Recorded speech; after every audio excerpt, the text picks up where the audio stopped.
Section 7. The classification of dangerous goods. Dangerous goods are grouped according to classes and divisions. These help separate the different types of dangerous goods and the specific types of hazard in each group. Classes. There are 9 classes of dangerous goods. 1. Explosives. 2. Gases. 3. Flammable liquids. 4. Flammable solids, substances liable to spontaneous combustion, and substances that, on contact with water, emit flammable gases. 5. Oxidizing substances and organic peroxides. 6. Toxic and infectious substances. 7. Radioactive materials. 8. Corrosives. 9. Miscellaneous products, substances, or organisms. Divisions. Some of the classes are separated into divisions. The class number is shown before the period, and the division number is shown after the period. The following section shows the placards used for the classes and divisions. Keep in mind that this list is not exhaustive and variation on placards exists. Class 1 Explosives. 1.1 Mass Explosion Hazard. 1.2 Projectile hazard, but not a mass explosion hazard. 1.3 Fire hazard. 1.4 Very insensitive, but with a mass explosion hazard. 1.5 Extremely insensitive with no mass explosion hazard. 1.6 No significant hazard beyond package. Class 2 Gases. 2.1 Flammable gas. 2.2 Non-flammable, non-toxic gas.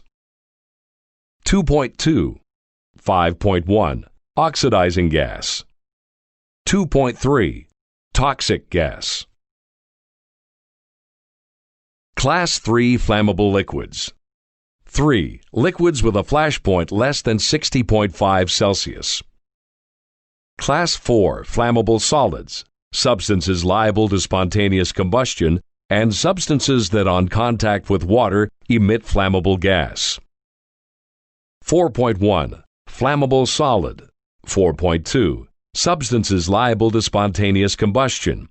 4.3 Water reactive substances. Class 5 Oxidizing substances and organic peroxides. 5.1 Oxidizing substances that yield water. 5.2 Organic peroxides. Class 6 Toxic and infectious substances. 6.1 Toxic substances. 6.2 Infectious substances. Class 7 Radioactive materials. Class 8 Corrosives. Can destroy human tissue or corrode metal. Class 9 Miscellaneous products, substances, and organisms. In order for you to be adequately trained, you must understand the requirements for each of these before you ship, transport, or receive them. To do this, you can talk to your employer about what steps you need to take. Review the legislation on the Transport Canada website at www.tc.gc.ca or call the Coordination and Information Center, CIC, at 1-800-272-9600. The CIC is a department of Transport Canada, and they can provide advice on the requirements for TDG shipments. That concludes Section 7. Complete the end of section questions.